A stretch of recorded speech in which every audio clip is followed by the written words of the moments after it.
Дуа алсыраса, байланыш алсырайт. Азайса, Аллага болгон ишеним азаят.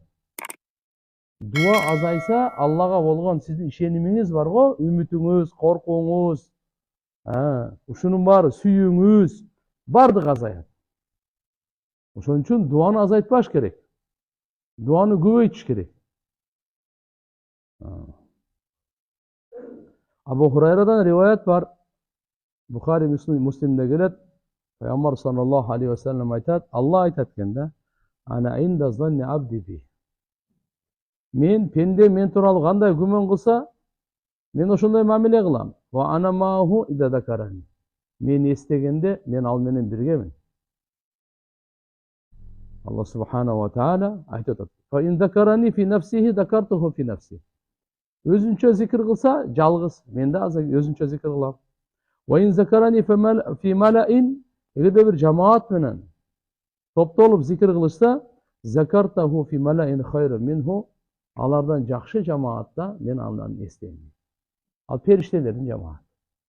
Демек чогуу баарыбыз Алла Тааланын жаратуучу сыфаты менен, өмүр берүүчү сыфаты менен, неаматтарды тартуулоочу сыфаты менен, жамандыктан сактоочу сыфаты менен биз Алла субханаху ва тааланы эстеп турсак, Алла Таалам бизге ушундай кыл деп. Алла да бизди эстеп турат.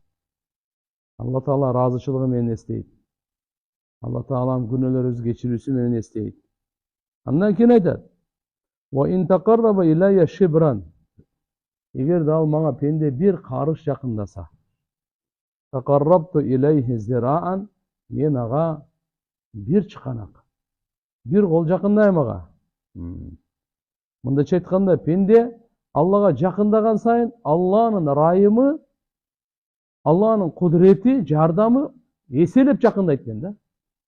Жөн эле эмес экен да бизге. Аллага жакындадың, Алла кача турган зат эмес экен. Алла субханаху ва таала сизге жакындайт. Эгерде басып келсе дейт, мен ага жүгүрүп барам деген мааниси, Алланын ырайымы ушунчалык тез экен да. Ошон үчүн Алла Таалага жакындоонун эң улуу даражалары фарыздар менен. Биз фарыздарды аткарайлы, Алла Таалага жакындайбыз. Экинчиси, навафил деп коет, фарыздардын үстүндөгү ашыкча берилген нафилдер, ушулар менен пенде жакындайт экен. Орозо, фарыз орозо Рамазан айда, зекет бир жолу, ажылык бир жолу, фарыз намаздар чектелген. Мындан башка нафил орозолор бар, нафил садакалар бар, нафил, мындайча айтканда, хаж, умралар бар, нафил намаздар бар. Ушулар аркылуу дагы Алла субханаху ва таалага жакындайт экен адам. Муаз ибн Жабал разияллаху анхуга пайгамбар саллаллаху алейхи ва саллям фарыздарды айткандан кийин: "Ала адуллук ала абвабил хайр", жакшылыктын эшиктерине сени жолдойму деген. Жакшылыктын эшиктерин сага айтып берейинби деген. Пайгамбарлар келип адамдарды жакшылыкка чакырып кетет. Жамандыктан кайтарып кетет. Таат, ибадаттар важиптердин үстүнө ашыкча кылынган. Ушуларды айтып коет: "Ал хайрат", булардын баары фастабикул хайрат, жакшылыктарда силер жарышкыла дейт. Зикирде жарышкыла, ким көп зикир кылат. Дуада жарышкыла, ким көп дуа кылат. Нафил намаздарда жарышкыла, ким көп нафил намаз окуйт. Садакада жарышкыла, ким көп садака берет. Демек, жакшы иштерде жарышуу, илим алууда, таквалыкта, жакшылыкка чакырууда, бул Алланын буйругу экен. Бизди жакшылыкта жарышкыла деп буйрук берип атат. Фастабикул хайрат. Пайгамбарыбыз саллаллаху алейхи ва саллям айтып атканы: бизди ушу кандай десем бир караңгы жолдо таштап кеткен эмес. Жакшылыктардын эшигине далалат кылып, Аллага жакындай турган жолдорду баян кылып, ар бир нерсесин чечмелеп таштап кеткен. Мухаммад алейхиссаламдын үммөтү эң мыкты үммөт, эң жакшы үммөт. Бул үммөткө Алла субханаху ва таала пайгамбарларга берген фарыздарды, пайгамбарларга берген нафилдерди берген. Пайгамбар саллаллаху алейхи ва саллям бизди надандыктын караңгылыгында таштаган эмес. Ошондой эле шек күмөндүн караңгылыгында таштаган эмес. Балки бизди эмне таштаган десе, ачык айкын нурлуу ак жолдо таштап кеткен. Тарактукум ала мислал байда лейлуха ва нахаруха сава. Ла язуг анха илля халик. Мен силерди ак жолго таштап кетип атам. Түнү күнү бирдей. Мындан кыйшыйган бактысыз адам гана кыйшыят, адашат. Ата кичине эле мээси акылы болсо, эч ким адашпай турган, жолун таппай кала турган эмес. Сөзсүз туура жолду таба турган, туура жолду жашай турган жолду таштап кетип атам. Кээ бир риwayatта келет, лейлуха кана хариха. Түнү күндүзгө окшош дейт. Пайгамбар Мухаммад алейхиссалам алып келген шариаттын жолунун түнү күндүзгө окшош, жарык. Ушунчалык жарык. Эми күндүзү болсо, эми аны айтпай эле коюңуз, канча экен. Алла Таалага жакындоо нафилдар менен. Навафил амалия калбия ау жарихия. Навафил каулия, навафил малия. Бөлүнөт экен да. Кээде жүрөк амалы менен дагы жакындайт Алла Таала. Алла Тааланы сүйүү, валладина аману ашадду хуббан лиллах. Имандуу адамдар Алла Тааланы эң катуу жакшы көрүшөт. Пайгамбарыбыз айтат, мен Алладан эң көп коркуучумун. Экинчиси жүрөк менен, экинчиси адамдын дене мүчөлөрү менен дагы. Эгерде мына мен колум жакшы иштерди кылса, путум жакшылыкка басса, уурулукка эмес, зынага, кумарга эмес, зулумдукка, бирөөгө жамандык жеткирүүгө эмес. Бул путтун басканы дагы амал да. Адал ырыскы издегенге баскан пут Аллага эң жагымдуу пут. Алланын жолунда чыккан путтун кадамы Аллага эң жаккан кадам. Мечитке карай таштаган кадам бул эң мыкты кадам. Буга ар бирине сооп берилет. Колдуку, путтуку, андан кийин каулия, тилибиздеги сөздөр. Жараткан Алланын зикирин канчалык көп кылсак, Алла Таалага ошончолук жакындайбыз. Алла Тааланын улуу зикири субханаллах, вальхамдулиллах, ва ла илаха иллаллах, валлаху акбар. Буну биз дайыма тилибизди көндүрүшүбүз керек ушуга. Машина айдап кетип атасыз, үйдө иш кылып атасыз, жана жөө басып баратасыз. Каякта гана болбойт, тилди биз ушу зикирге алектендирсек, тилибизден жаман сөз чыкпай, нурлуу сөз чыгып турат. Бунун баардыгы жазылып турат. Bunun ар бирине сооп берилет. Пайгамбар саллаллаху алейхи ва саллям айтат, кабырдын азабынан зикирден да өткөн куткаруучу амал жок деген да. Кабыр азабы бар нерсе, бирок эң куткара турган амал Алланын зикири экен да. Зикирге эч кандай акча деле кетпейт, дарат деле кереги жок, мечит деле зарыл эмес. Мечитке келип зикир кылсаң өтөт, анан көчөдө зикир кылсаң өтпөйт деген жер жок да. Дарат менен зикир кылсаң өтпөйт, даратсыз кылсаң өтпөй калат деген жер жок да. Даже эгерде гусул жок болсо да зикир кылса болот. Жатып алып деле зикир кылса болот, отуруп деле зикир кылса болот. Алладина ядкуруна Аллаха кияма ва кууда ва ала жунубихи. Алла Таала Куранда мактаган, акылдуулар деп айткан, улул албаб деп айткан. Ой жүргүзгөн, жер асмандын жаралуусуна, күн, ай, жылдыздардын жаралуусуна, шамал, бардыгына ой жүргүзгөн. Жана алар эстеген Алла субхана ва таала эстеп турган. Туруп дагы, отуруп дагы, жан баштап жатып дагы Алланы эстеди. Жатаарда дагы, ар абалда. Андан кийин навафил малия. Биз Алла Тааланын берген малдан бир аз болсо садака берип турайлы. Зекеттен сырткары деле. Мен зекет бердим, болду, мени сурабагыла, мен бербейм, будан башка.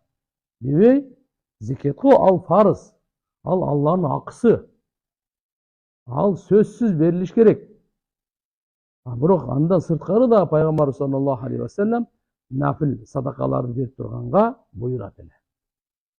Бунун садаканын сооптору өтө көп. Башка келген кырсыкты дагы, келелекти дагы экөөнү тең жок кылат. Келелеги кандай? Bir жумадан кийин келет. Bir айдан кийин келе турган жамандык. Садаканын берекесинен ошол жерден эле кет дейт экен да. Садака. Риваяттарда келет, бирөө кишинин башына бале түстө, оорубу, кыжалатпы, кайгыбы, жоготубу, кандай нерсе болбосун. Садака берсин, чечилип кетет. Ошон үчүн иншалла өзү ошондой абалга туш келгенге чейин садака берип туруш керек. Келген дагы, келе жатканын дагы балелерди кайтарат деген садака. Балелердин толкунун садака менен встречать этпе дейт да. Күтүп алгыла дейт. Сыноо келет, бирок садака менен. Ошо аркылуу дагы бир жагынан балеге тутат, бир жагынан сизге сооп болуп атат, бир жагынан сиз Аллага жакындап атасыз. Нафил садака аркылуу Аллага жакын. Албетте ихлас керек. Мени адамдар зыкым, сараң деп айтпасын, жадный деп айтпасын. Же болбосо мени адамдар, укмуш берешен, фаланчанын баласы түкүнчөнү мындай деп. Жок. Элдин алкышы, элдин жамандыгы бир тарапка. Алла мактасын, Алла мени жамандабасын. Алла мени жакшы көрсүн, мени жаман көрбөсүн. Менин кылганым Аллага жаксын. Иншалла аз болсо дагы садака берип турсак, бул Аллага жакындап турабыз. Кул хадихи сабили ад'у илаллах ала басиратин ана ва ман иттаба'ани ва субханаллахи ва ма ана минал мушрикин. Пайгамбарыбыз саллаллаху алейхи ва салламга Алла Таала айтат, айткын, мына менин жолум өзү. Мына ушу менин жолум. Мен Алла Таалага даават кылам. Аллага чакыруу Пайгамбарыбыз саллаллаху алейхи ва салламдын жашоосунун жолу ушул. Жашоосунун максаты ушул. Дүйнөгө келүүсүнүн максаты Пайгамбарыбыз Аллага чакыруу, Алланы тааныштыруу. Алланын неаматтарына чакыруу, Алланын өкүмдөрүнө чакыруу. Алла субханаху ва тааланын кудретине, карагыла Алланын кудретинин белгилери кандай экен. Пайгамбарыбыз 23 жыл тынымсыз даават кылды, тынымсыз чакырды. Түндөсү, күндүзү, ооруганда да, курсанчылыкта да, сапарда, ачка, токтагы ар абалда Пайгамбарыбыз саллаллаху алейхи ва саллам Алла Таала чакырды. Алла өзү айттырып атат. Кул, айтып кой эй Мухаммад саллаллаху алейхи ва саллам. Хадихи сабили. Мына ушу менин жолум. Менин жашоомдун жолун билгиңер келсе, айтып коеюн. Ад'у илаллах ала басиратин. Мен даават кылам. Алланын жалгыздыгына чакырам. Шериги жоктугуна чакырам. Бардык сыпаттарына, бардык неаматтарына, бардык өкүмдөрүнө, даярдап койгон түбөлүктү бейишине. Мен ишим ушуга чакыруу. Ала басиратин жөндөн жөн эле эмес, бекем ишеним менен, якын менен. Жөндөн жөн эле эмес, далилдер менен. Жөндөн жөн эле эмес, билим менен. Терең көрөгөчтүк менен, данышмандык менен чакырам. Ана ва ман иттаба'ани, ушу Аллага чакыруу иш жана ушу жашоонун жолу менин жана мага ээрчигендердин жолу. Амана би, мага ыйман келтиргендин жолу ошол. Билип алсын дейт Пайгамбарыбыз. Кыямат күнгө чейин ким мага ыйман келтирсе, анын жолу Аллага чакыруу. Кимге чакыруу? Аллага чакыруу. Жараткан Алла субханаху ва таалага бардык пайгамбарлар чакырган. Бардык пайгамбарлардын миссиясы ушул болчу. Аллага чакыруунун мааниси кандай? Аллагын тааныштырайын, айтайын, ал ким? Алланын каалоосу эч нерсе болгон эмес, болбойт дагы. Эмнени каалады, ол болду. Эмнени каалаган жок, ал болгон жок. Кыямат күнгө чейин эмнени кааласа ошол болот, эмнени каалабаса ал болбойт. Биздин жашаганыбыз, кыймылдап турганыбыз, көзүбүздүн ачып жумулганы бардыгы жараткан Алла Тааланын каалоосу. Бардыгы Алла Тааланын каалоосу. Алла Тааланын пайгамбарыбыздын сырларынан, нурларынан баарыбызга Алла Таалам жүрөктөрүбүздү толтурсун. Амин. Tirmizi şerifte gelip Muaz ibn Cebel radıyallahu anhu peygamberimizden soradı. Ya Resulallah, akhbirni bi amel yudkhilu niyel cenne ve yubaiduni anin nar. Qara qanday sahabalarga so'rov beretiler. Peygamberimiz aytadi. O Allah'ın elçisi Muaz ibn Cebel degan. Manga бейишке киргизе турган, мени бейишке киргизе турган амалдын кабарын бериңизчи. Мага кабар бериң дейт. Ушундай амалды айтып бериңиз. Ал амал мени бейишке киргизсин жана мени дозоктун отунан узак кылсын. Пайгамбарыбыз айтты: "Лакад саалта ан азим", сен өтө улуу суроо тууралуу, улуу нерсе тууралуу сурадың сен дейт. "Ва иннаху ла ясир ала ма яссараху Аллаху таала алей". Бул жеңил, кимге Алла жеңил кылса дейт. Карачы. Пайгамбарыбыздын ар бир сөзүндө Алла эле. Мактоо Алла Таалага эле. Арызданса Аллага арызданат эле. Сураса Алладан сурайт эле. Пайгамбар саллаллаху алейхи вассалам ушуну үйрөтөт эле бизди. Не деди мынакей? Айтып атат Муаз ибн Жабалга. Улуу нерсе тууралуу сурадым. Бул өзү жеңил болот, кимге Алла жеңил кылса. Деп туруп айтып атат: "Та'будуллах ва ла тушрик бихи шай'a". Аллага ибадат кыл, ага эч бир нерсени шерик кошпо. Жалгыз жараткан Алла Таалага ибадат кыл. Ва туқимус сала, намазды тургузгун.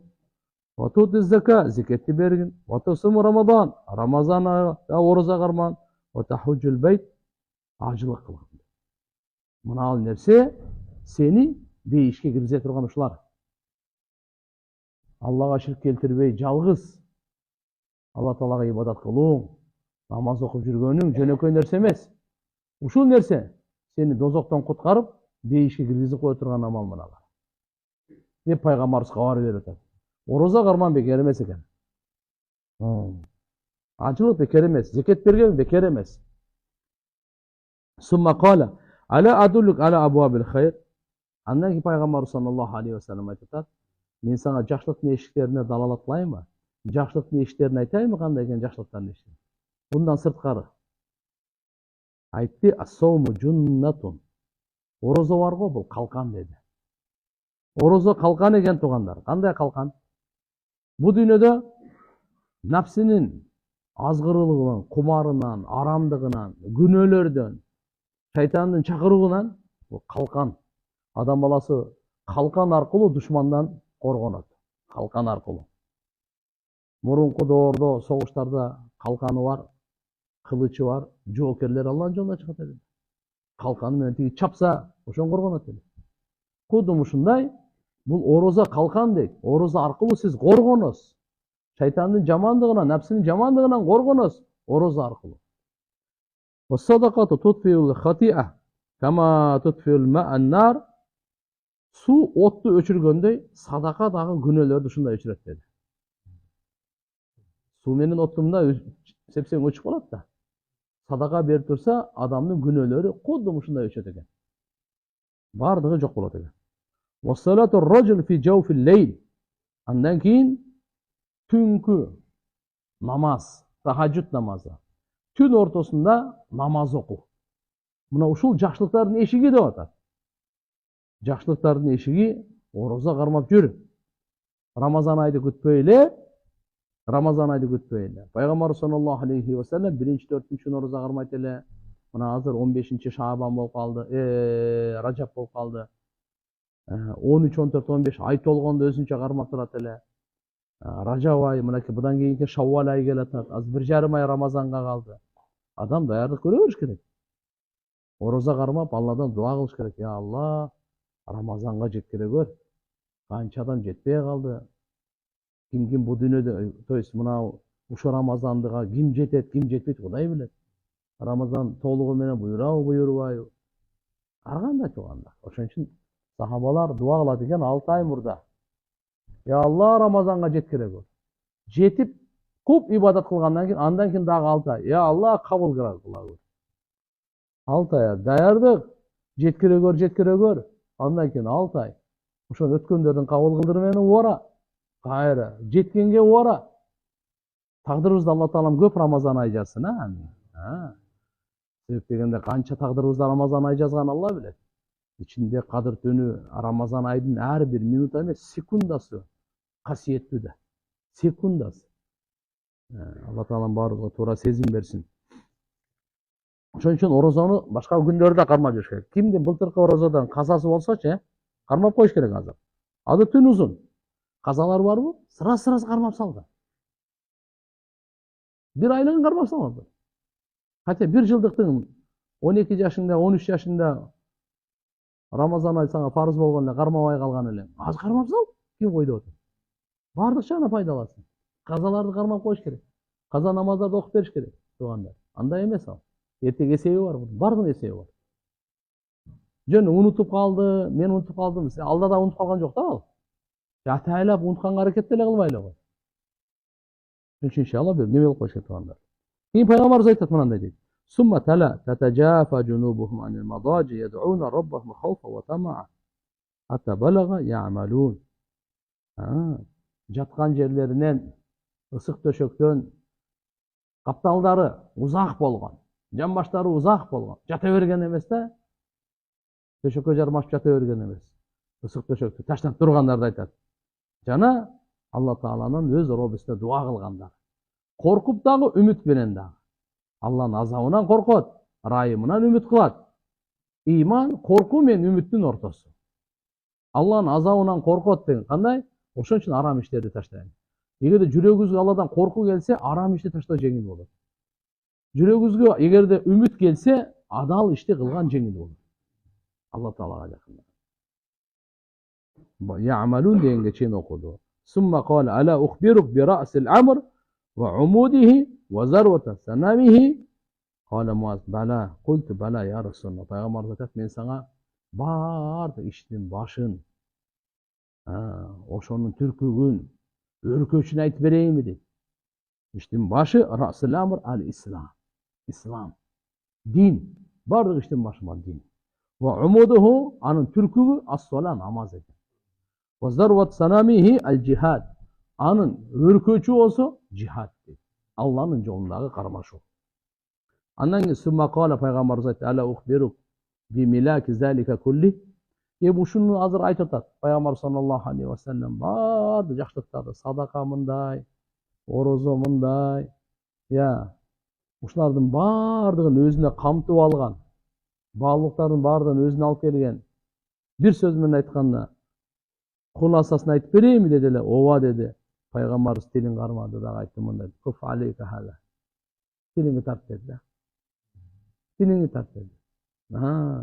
Ошондо Муаз ибн Жабал суроо берди. Я Расулаллах, ва инна ла муахадуна бима натакалламу бихи. О Алланын элчиси, биз сүйлөгөн сөзүбүзгө дагы азапка кармалышыбыз мүмкүнбү? Ушу сөзүбүзгө жооп беребизби? Ушу сөзүбүзгө Алла Таалам азапка тартып коюшу мүмкүнбү сөзүбүзгө деп. Пайгамбарыбыз айтты, сакилатка умук я Муаз, энең сени жоготсун. Ва хал якуббун нас фин-нар ала вужухихим ау кал ала манахирихим илля хасад алсинатихим. Адамдарды дозокко бети менен сүрүп алып барып, сүдүрөп алып барып таштай турган нерсе тили менен оргондугу дейт. Бул дүйнөдө тили менен эмне нерсени оргон болсоң, эмнени сүйлөгөн болсоң, бул пайгамбар саллаллаху алейхи ва саллям мисал берип атат, орокко мисал берип атат да. Орок чөп чапкандачы, чөптү чапканда орок чири куураганын дагы, свежийин дагы, кичинекейин дагы, чоңун дагы подряд алат да булчу. Тил дагы бардыгын подряд ала берет экен да. Ылга басаң бардыгын алып кетет. Ушул сени дозокко таштайт экен. Ошон үчүн айтарым, тилди карма деди. Тилди тарт деди. Тилиңи контролго алган болсоң, уттуң. Тилиңди контролдон чыгарган болсоң, өтө чоң зыянга учурайсың. Кептин бардыгы тилде. Бүгүн эң кыйын нерсе тилди сактоо. Тил сакталса, Кудай кааласа амалдарыбыз сакталат. Соопторубуз сакталат. Ыйманыбыз сакталат. Ынтымагыбыз сакталат. Башыбыз сак болот. Ахиретибиз сак болот. Эгерде Кудай сактасын, тилди контролдон чыгарып кой берип берсең, анда ал чатаганда биринчи кесепет башыңа тиет. Ахиретте ушул дозок алып барып таштайт. Бүгүн дүйнөдөгү канча деген келишпестик, кан төгүү, тополоңдордун бардыгы, мамлекеттер аралык, жөнөкөй улут арасы, канча деген ушулардын бардыгы тилдин кесепетинде. Тилдин кесепетинде. Тил зыян жеткиргендей ааламда бир дагы атомный бомбандай зыян жеткире алган эмес. Ошон үчүн пайгамбарыбыз айтат эле, тилди карма дейт эле. Элиңи тарт дейт эле. Ким Аллага иман келтирсе, менин сөзүм уксун дейт пайгамбарыбыз. Ким Аллага иман келтирсе, ахирет бар деп иман келтирсе, болду. Сүйлөсө жакшы сөз сүйлөсүн, болбосо унчукпай турсун дейт. Үйүңдө болсун, көчөдөбү, ушундай жамааттын арасында мажлистеби, жыйындабы, сүйлөсөң жакшы сөз сүйлө, болбосо унчукпай тур, көп нерседен кутулуп кетесиң. Мансамата нажа, пайгамбарыбыз айтты. Ким унчукпай эле койсо, кутулуп кетти дейт көпдөр. Өтө көп нерседен кутулат адам. Неден кутулат? Жамандыктан кутулат, бактысыздыктан кутулат. Эгерде Кудай сактасын, сүйлөсө, бул адамдын сөзү ушундай экен да, бул айвандарга Алла Таала ушул нерсени бербептир да. Алар угат, алар көрөт, алар сезет. Айвандар делечи, бирок алар сүйлөй албайт. Эмне кыла албайт эле? Алар сүйлөй албайт. Алардын көзүнүн көргөнү кээ бир айвандардыкы бизден күчтүү. Кулагын укканы кээ бир айван бизден күчтүү. Сезимдери бизден күчтүү. Бирок буларга Алла Таалам сүйлөө күчүн берген эмес. Булар айта албайт. Рахмат деп айта албайт. Ооруп атам деп айта албайт булар. Бул сөздү айта албайт. Мүмкүн попугайга кайталатып айтсаң, ал өздөрү түшүнбөйт эмнени айтып атканын. Сен сөзүн кайталашы мүмкүн. Ооруп атам, же болбосо жакшымын дегенди үйрөтүп коюшуң мүмкүн. Бирок түшүнбөйт ал. Инсанга Алла Таалам ушу сүйлөгөн, баяндап, түшүндүргөндү берген да. Ар-Рахман алламал Кур'ан, халакал инсан, алламахул баян. Алла Таала инсанга баяндоону үйрөттү. Кандай? Сүйлөөнү үйрөттү дейт да. Тилибиздин составындагы канча нерсе болсо, айвандарда деле ошол эле. Бирок бул күч Алла Таалам берген нематы, сүйлөй алган күч. Ошого Алла Таалам чектеп айтып атат. Тилди этиятта. Хадисте келет: "Ва иннал абд ла ятакалламу би калима мин ридванилlah ta'ala la yulqi laha balan. Rafa'allahu biha darajat." Пенде кээде бир эле сөз сүйлөйт, Алла разы болгон сөздү тилинен чыгарат. Ага андай деле маани бербейт да. Өзүнүн тилинен чыкты. Бирок кайсы сөз чыкты? Алла разы боло турган сөз. Ага маани берген эмес ага, көңүл бурган деле эмес. Бирок ошол сөз аркылуу Алла аны бейишке киргизип, даражаларын көтөрөт экен. Бир сөз менен. Бир сөз сизди бейишке киргизип коет. Алла разы болгон сөз бейишке киргизип эле таштап койбойт. Рафааллаху биха даражат. Ошол сөз менен Алла Таала даражаңызды көтөрөт. Эми экинчиси болсо: "Ва иннал абд ла ятакалламу би калима мин сахатилlah." Пенде кээде бир сөз сүйлөйт, Алла наразы болгон сөздү сүйлөйт. Ла юлqi laha balan. Ага көңүл бурбайт да, анчалык маани деле бербейт. Эчтеке болбойт деп сүйлөй берет да. Бирок Алла наразы болгон сөз. Яхви биха фи жаханнам.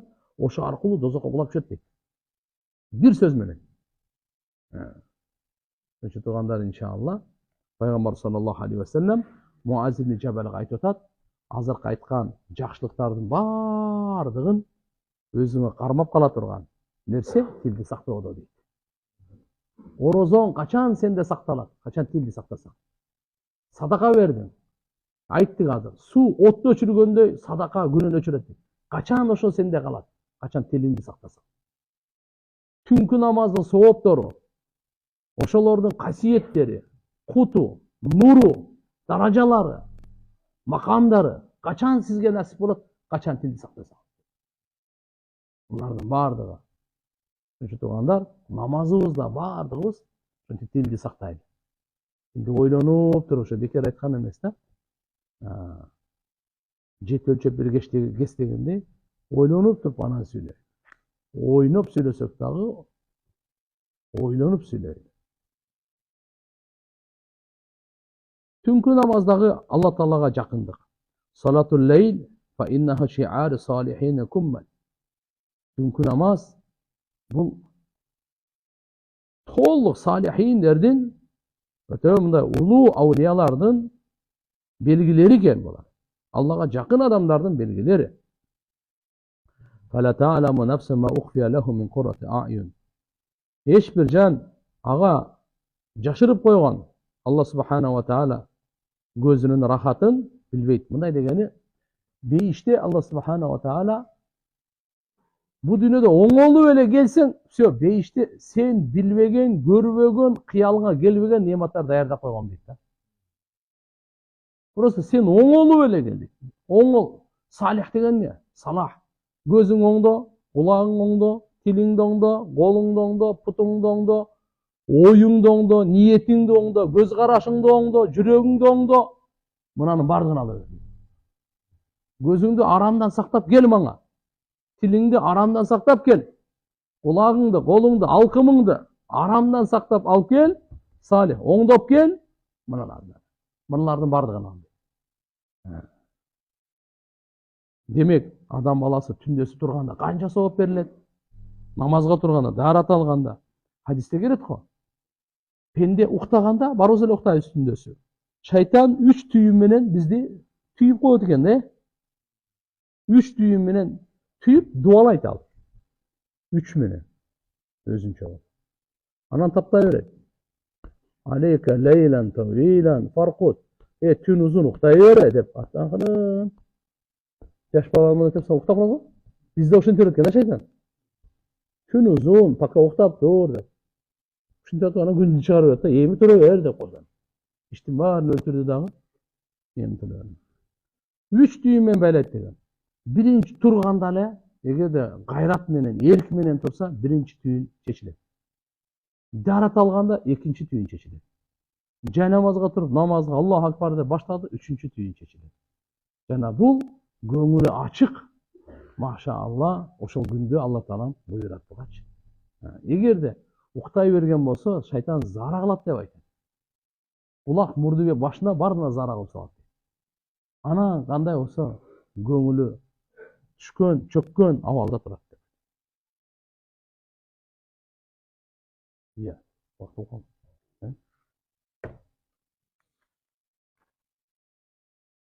Түнкү намаз, Пайгамбар саллаллаху алейхи ва саллям айткан, бул силерди Алла Таалага жакындатат дейт. Күнөөлөрдү кечиртет. Анан эң кереметтүү нерсесин айтайынбы? Түнкү намаз бар го. Күндүзү күнөөдөн сактанганга эң күчтүү себеп түнкү намаз экен. Ким түнкүндө намаз окуп жүрсө, күндүзү күнөөдөн сактанганга заряд бар да. Күндүзү күнөөдөн сактанганга эмне бар экен? Күч тияк берет экен да. Güneden saklanın. Allah muhafaza tevfik versin.